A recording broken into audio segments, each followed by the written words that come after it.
Hello दोस्तों, welcome back to our YouTube channel Infonix. दोस्तों, आज के इस वीडियो में मैं बात करने वाला हूँ एमबीबीएस काउंसलिंग के बारे में, जिसमें अपन बात करेंगे प्रो फार्मा, है ना, और स्टाम्प पैड्स के बारे में। देखिए, जैसा कि आप सभी को पता है कि एमबीबीएस की काउंसलिंग जो है वो बहुत ही जल्द शुरू होने वाली है। ठीक है। एंड 12 तारीख से आपकी काउंसलिंग शुरू हो जाएगी। ऐसे में डीएमई की साइट पर कुछ प्रो फार्मा आए हैं, जिसमें अलग अलग कैटेगरी वाइज प्रो फार्मास दिए हुए हैं। ठीक है। प्रो फार्मा का एक मैं ये मतलब बता दूं कि एक ऐसा प्रूफ जिससे ये पता चले कि आप इस कैटेगरी में आते हो। जैसे कोई फ्रीडम फाइटर्स थे, ठीक है, कोई आपके जो है गवर्नमेंट कोटा के स्टूडेंट्स थे। ठीक है। तो आपको स्पेशल एक प्रूफ शो करना पड़ेगा। आप जब कॉलेज अलॉट होगा आपको, तब वहाँ पर आपको एक स्पेशल प्रूफ शो करना पड़ेगा। इस वजह से आपको स्पेशल प्रो फार्मा है एंड उसके साथ में आपको एफिडेविट्स बनाना रहेंगे। ठीक है। तो वीडियो में आगे लास्ट तक बने रहिएगा, क्योंकि काफ़ी ज़्यादा इंपॉर्टेंट हो जाता है अगर कैटेगरीज से आते हैं आप, और एक काफ़ी इंपॉर्टेंट ये रहेगा वीडियो। ठीक है। तो चैनल को सब्सक्राइब ज़रूर करना अगर आप नए हो तो। देखो, सबसे पहले आपको यहाँ पर जो है आपको फर्स्ट पार्ट दिया है, जिसमें आपको ये सारी चीज़ें दी हुई है कि मैं अपने कॉलेज अलॉटमेंट के बाद ये चीज़ें देने वाला हूँ। जैसे नीट यूजी रोल नंबर हुआ, ऑल इंडिया कोटा का जो आपका नंबर है वो, है ना, आपका पूरा नाम, किस कैटेगरी में आप है, नंबर आपका, एंड उसके नीचे जो जो डॉक्यूमेंट्स आप सबमिट करेंगे वहाँ पर आपको टिक करना है। ठीक है। उसके नीचे मैं आ जाता हूँ, सारी इन्फॉर्मेशन दी हुई है। देन मैं नीचे आता हूँ दोस्तों, प्रमाण पत्र यानी कि सर्टिफिकेट। ठीक है। सर्टिफिकेट, या मैं अगर पार्ट 2 में आऊँ, इसमें एक्चुअली स्क्रूटनी है, यानी कि छानबीन समिति द्वारा भरा जाए। यानी कि ये जो फॉर्म है ये छानबीन समिति भरेगी। ठीक है। ये जो फॉर्म है जिसमें स्टूडेंट्स की इन्फॉर्मेशन रहेगी कि हाँ ये स्टूडेंट है एंड इन्होंने नीट के लिए रजिस्टर्ड किया था। ठीक है। आगे आते हैं अपन प्रो फार्मा नंबर 2। ठीक है।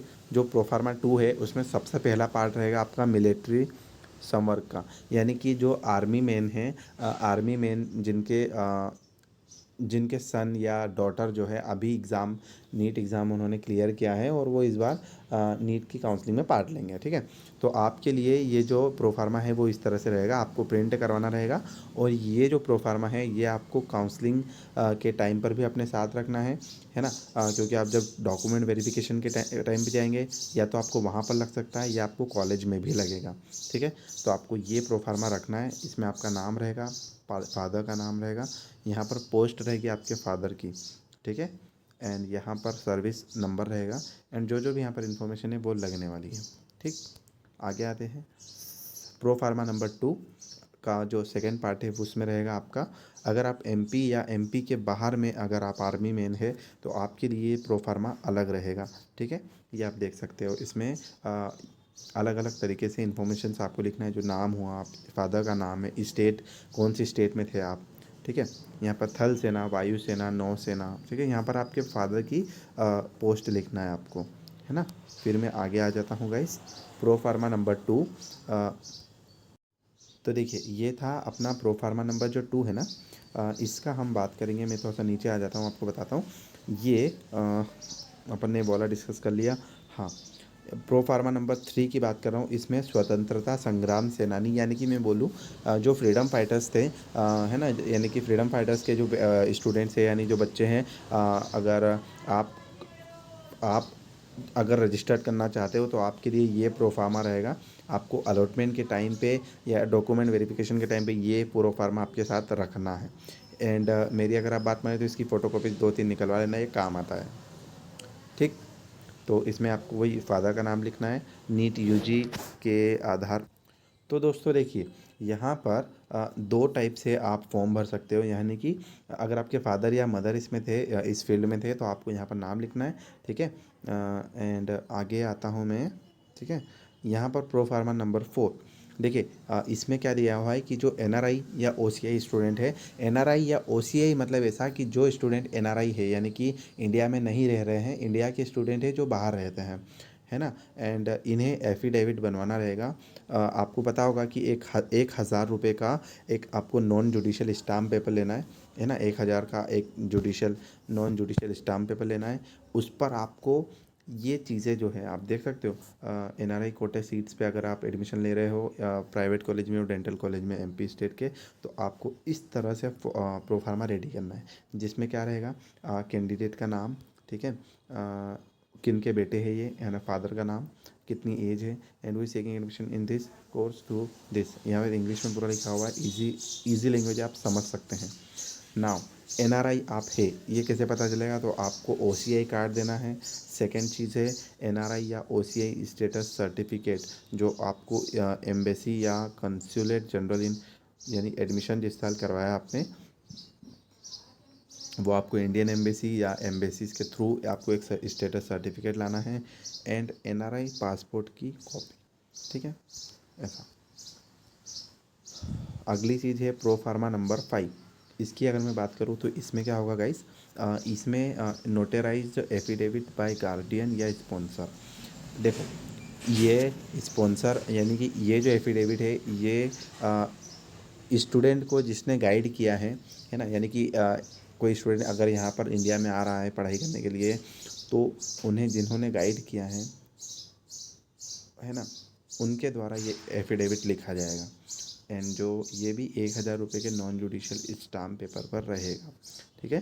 तो आपको अभी से निकलवा लेना है। यहाँ पर आपको नाम लिखना है कि जिसने आपको गार्डियन किया है ना, एंड डिक्लेयर करना है कि ये जो है डिक्लेयर दैट मिस्टर या Mrs this name of candidate लिखना है। ये इन्फॉर्मेशन तो आप फिलअप कर पाएंगे, और जो गार्डियन है उनके भी आपको OCI कार्ड वगैरह देना पड़ेगा, ठीक है। ऐसा एंड देन आता है NRI या OCI स्पॉन्सर सर्टिफिकेट, ठीक है। ये एक स्पॉन्सर सर्टिफिकेट है, यानी कि ऐसे स्टूडेंट्स जो NRI या OCI से स्पॉन्सर्ड रहेंगे, ठीक है, उन लोगों के लिए भी ये प्रोफार्मा रहेगा। इसमें आपको candidate is required to submit the following NRI या OCI स्पॉन्सरशिप सर्टिफिकेट, है ना, इसमें आपको इन्फॉर्मेशन फिल करना है,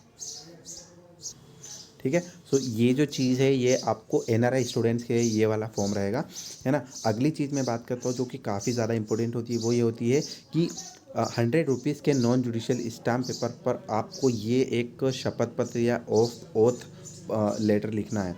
इसमें आपको बताना है कि मैं डैश स्टूडेंट हूँ, यहाँ का रहने वाला हूँ, मैं इस कॉलेज में एडमिशन लेने का सोच रहा हूँ, ठीक है, एंड मध्य प्रदेश में मैं ये कॉलेज लेना चाहता हूँ। आपको इस तरह से आपका जो भी है लिखना है, एंड आपका नाम एंड साइन करना है, ठीक है। अगली चीज़ आती है आपकी ग्रामीण सेवा का बॉन्ड, यानी कि एक्चुअली क्या होता है, जैसे मान लो आपको कॉलेज मिल गया, बट आपको एक बॉन्ड फिल करना पड़ता है अगर आप मेधावी लेते हो तो। बॉन्ड में क्या होता है कि अगर आप बॉन्ड इसलिए फिल किया जाता है क्योंकि अगर आप कॉलेज छोड़ो तो आपको इस चीज़ की, कॉलेज छोड़ते हो अगर आप, तो आपको ये अमाउंट पे करना पड़ेगा अगर आपने मिड सेम में कॉलेज छोड़ा, ठीक है, इस तरह से। तो यहाँ पर आपको लिखना पड़ेगा कि मेरा नाम ये है, एंड मैं आपको बता दूँ कि विहित अवधि जो कि शासकीय या प्रारंभिक को देने पर 1 वर्ष शासन द्वारा स्थान पर सेवाएं न देने की स्थिति में शासन को 10 लाख रुपए देना पड़ेगा, और अगर रिजर्व कैटेगरी तो 5 लाख भुगतान करने का वचन देते हैं। अगर आपने 1 साल काम नहीं किया है ना, यहाँ पर इसमें बॉन्ड लिखा हुआ है कि अगर आपने 1 साल काम नहीं किया शासन के लिए, गवर्नमेंट के लिए, तो आपको, अगर आप जनरल कैटेगरी से थे, आपको 10 लाख रुपए देना पड़ेगा गवर्नमेंट को, और अगर आपने ST SC कैटेगरी के तो आपको 5 लाख देना पड़ेगा, ठीक है, ऐसा।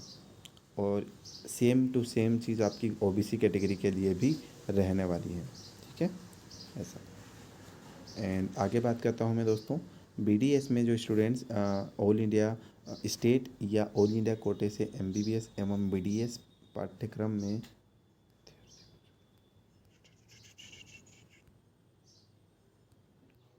ठीक है, ये था MBBS के लिए। एंड फाइनल जो प्रोफार्मा है वो है आपका BDS के लिए।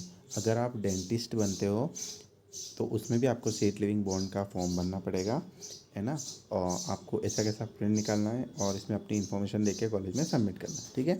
तो थैंक यू वेरी मच। थोड़ा सा लंबा हो गया है वीडियो, उसके लिए सॉरी, बट काफ़ी ज़रूरी था तो थोड़ा सा लॉन्ग जाना पड़ा। मिलते हैं अपने नेक्स्ट वीडियो में एक न्यू अपडेट के साथ। एंड अगर कोई भी आपको डाउट है प्रोफार्मा रिगार्डिंग या काउंसलिंग रिगार्डिंग, तो आप ज़रूर कमेंट में बताएं। थैंक यू सो मच दोस्तों।